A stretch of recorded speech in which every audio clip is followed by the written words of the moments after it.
Борбор Азиядагы толеранттуулук менен тынчтыкты көздөгөн транс-чек аралык көп тараптуу диалог долбоору өз ара түшүнүшүүгө, көмөктөшүүгө багытталган. Долбоордун негизги миссиясы толеранттуулукту, бирин-бири түшүнүүнү жана радикалдашууну болтурбоону колдоо үчүн Кыргызстан, Өзбекстан жана Тажикстандын ортосунда көп тараптуу транс-чек аралык диалогко жана кызматташтыкка көмөктөшүү. Долбоор Европа биримдиги тарабынан каржыланып, аталган өлкөлөрдөн чектеш райондорундагы жаштар менен жергиликтүү жарандык коомдун дареметин арттырууга көмөктөшөт.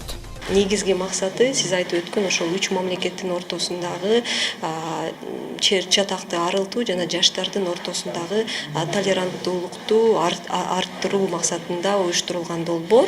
Анан долбоордо негизи менин түшүнүгүм боюнча 3 компонент каралган.